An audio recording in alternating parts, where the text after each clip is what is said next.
Hello student, आपका हमारे इस क्लास 12 की केमिस्ट्री क्लास में बहुत बहुत स्वागत है। देखो बच्चों, आप लोग का बोर्ड एग्जाम एकदम नजदीक है। अपनी बोर्ड एग्जाम्स की तैयारी कर रहे हो तो तन मन लगा के करना स्टार्ट कर दीजिए और समय बढ़ा लीजिए, क्योंकि पेपर आपका नजदीक आ गया है। देखो बच्चों, हमारे चैनल पर जो है फिजिक्स और केमिस्ट्री का कंप्लीट वीडियो जो है इस सत्र का जो है उपलब्ध है, जो कि आपके नए सिलेबस पर आधारित है। अगर आप हमारे चैनल पर जो है नए हो और आप हमारे चैनल से अपने बोर्ड एग्जाम की तैयारी करना चाहते हो तो आप हमारे चैनल को सब्सक्राइब करके आप सभी वीडियोस को जो है हमारे चैनल पर उपलब्ध है फिजिक्स और केमिस्ट्री के, जो कि यूपी बोर्ड एग्जाम के बेस पर आधारित है। आप यहां से जो है अपनी तैयारी जो है बेहतर कर सकते हैं। तो चलिए बच्चों, आज की इस केमिस्ट्री क्लास में एक ऐसा क्वेश्चन ढूंढ के लाए हैं जो बहुत ही इंपॉर्टेंट है, जो आपके एग्जाम में कई बार पूछा गया है। टीएनटी क्या, टीएनटी बनाने की विधि। तो चलिए इस लेक्चर्स में हम कंप्लीट जानने वाले हैं कि टीएनटी बनाने की विधि क्या है। आप लोग वीडियो के अंत तक बने रहिएगा, देखना आपका तैयार हो जाएगा कि टीएनटी क्या है। टीएनटी बनाने की विधि बताना है और साथ में इसका उपयोग बताना है। तो सबसे पहले टीएनटी के बारे में जान लेते हैं। टीएनटी का पूरा नाम क्या है?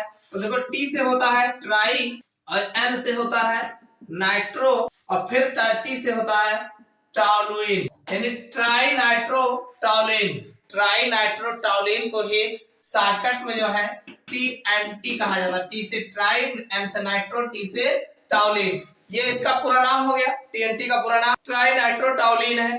अब इसको बनाने की विधि की अगर हम बात करें तो देखो, सीधी सी बात है, ट्राई नाइट्रो टॉलुइन, यानी नाइट्रो ग्रुप लगा है किस पर? टॉलुइन। आपको पता होगा टॉलुइन का फार्मूला क्या है? भाई टॉलुइन का सीधा सा फार्मूला है, हमारा जो बेंजीन रिंग है, अगर बेंजीन रिंग पर CH3 समूह लगा होता है तो हमारा टॉलुइन होता है। तो टॉलुइन पर अगर हम NO2 समूह लगा देते हैं तो हमारा जो है नाइट्रो टॉलुइन प्राप्त होता है। तो कहने का मतलब नाइट्रो टॉलुइन टीएनटी कह रहा है, तो ट्राई नाइट्रो टॉलुइन, यानी इसका मतलब अधिक मात्रा में NO2 समूह लगा होगा, तीन जगह पे लगा होगा, तब हमारा ट्राई नाइट्रो टॉलुइन बनता है।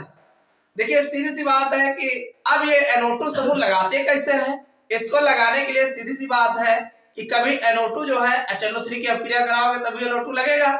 अब HNO3 डायरेक्ट अटैक नहीं करता है, ये कांग H2SO4 की उपस्थिति में ही अपक्रिया करता है। तो आप ऐसा कह सकते हैं कि जब हम कांग H2SO4 और HNO3 के मिश्रण की अपक्रिया जो है टॉलुइन पर कराते हैं तो आर्थो अथवा पैरा नाइट्रो टॉलुइन प्राप्त होता है, ये प्राप्त होगा। अब अगर और अधिक मात्रा में NO2 के साथ अपक्रिया कराते हैं तब हमें TNT जो है प्राप्त होता है। चलिए इसको देख लेते हैं। देखो भाई, आपको टॉलुइन का फार्मूला पता होना चाहिए। टॉलुइन का जो फार्मूला होता है, ये हमारा यहाँ पे CH3 लगा होगा तो ये हमारा टॉलुइन हो जाए, ये हमारा टॉलुइन है। और इस टॉलुइन पर HNO3 की अपक्रिया कराएंगे in presence of Kong H2SO4। अगर आप कांग H2SO4 नहीं लोगे तो अपक्रिया नहीं होगी, और जब आप HNO3 से अपक्रिया कराएंगे तो आप जानते हैं HNO3 यही है, HONO2 होगा, 2 भाई 2 1 3 हो जाएगा, ये होगा नेगेटिव और ये होगा पॉजिटिव।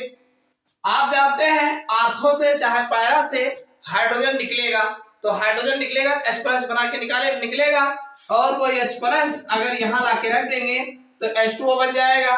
तो NO2 जो है जहां से निकला होगा वहां पर जाके जुड़ जाएगा। तो ये हमारा दो पॉसिबिलिटी यहाँ पे बनती है। एक तो जो है ये CH3 रहेगा ही रहेगा, यहाँ पे NO2 लग सकता है, भाई H2O निकाल दीजिए। और ऐसा भी हो सकता है ये जो है यहाँ CH3 रहेगा ही रहेगा, यहाँ NO2 लग जाए। अगर ऐसा बनता है तो ये आर्थो नाइट्रो टॉलुइन हो जाएगा, और अगर ऐसा बनता है तो पैरा नाइट्रो टॉलुइन प्राप्त होता है। समझ में आ गई बात? तो ये तो बना आर्थो नाइट्रो टॉलुइन या पैरा नाइट्रो टॉलुइन बनने की विधि। ये जो हमारा बना है CH3, यहाँ पे मान लीजिए NO2 लगा है, चाहे यहाँ वाला कोई भी ले लीजिए, इस पर अगर हम और अधिक मात्रा में HNO3 की अपक्रिया करा देते हैं कांग H2SO4 की उपस्थिति में, ये सांद्र होगा यानी सधूम। अब इसकी जो पुनः अपक्रिया ज्यादा मात्रा में कराते हैं, अधिक मात्रा में। कैसे कराते हैं? अधिक मात्रा में, तब ये जो है ऐसे परिवर्तित हो जाता है। यहाँ CH3 रहेगा ही रहेगा, एक NO2 यहाँ ऑलरेडी लगा है, एक NO2 यहाँ लग जाएगा और एक NO2 यहाँ लग जाएगा। तो इसका नाम होगा, भाई नंबरिंग करोगे 1 2 3 4 5 6, तो 2, 4, 6 और 3 जगह लगा है, तो ट्राई क्या लगा है, नाइट्रो, और किस पर लगा है, टॉलुएन पर लगा है। तो इसका नाम होगा 2, 4, 6 ट्राई नाइट्रो टॉलुएन। इसी को TNT जो है शॉर्ट में TNT जो है कहा जाता है। तो समझ में आ गया TNT कैसे बनाया जाता है। आप लिख सकते हैं कि जब हम टॉलुएन पर HNO3 और H2SO4 के मिश्रण के साथ क्रिया कराते हैं तो पहले आर्थो व पैरा नाइट्रो टॉलुएन बनता है और इस पर पुनः जो है सधूम HNO3 की क्रिया कराते हैं तो हमें 2,4,6 ट्राई नाइट्रो टॉलुएन प्राप्त होता है। समझ में आ गई बात। मोस्ट इंपॉर्टेंट क्वेश्चन है, आपके बोर्ड एग्जाम्स में खूब पूछा गया है। अब इस पर ये कहा गया है कि इसके उपयोग, तो एक बात ध्यान रखना, ये जो TNT है इसका उपयोग जो है विस्फोटक के रूप में, विस्फोटक पदार्थ बनाने में या विस्फोटक के रूप में उपयोग किया जाता है। आप लिख सकते हैं यह विस्फोटक के रूप में प्रयोग किया जाता है, किया जाता है।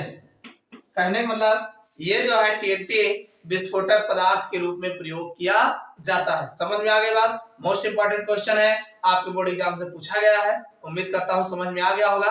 समझ में आया हो तो वीडियो को लाइक अवश्य करिएगा और कमेंट भी करिएगा और अपने यार दोस्तों के साथ शेयर करिएगा। फिर मिलते हैं अगले क्लास में किसी नए टॉपिक के साथ।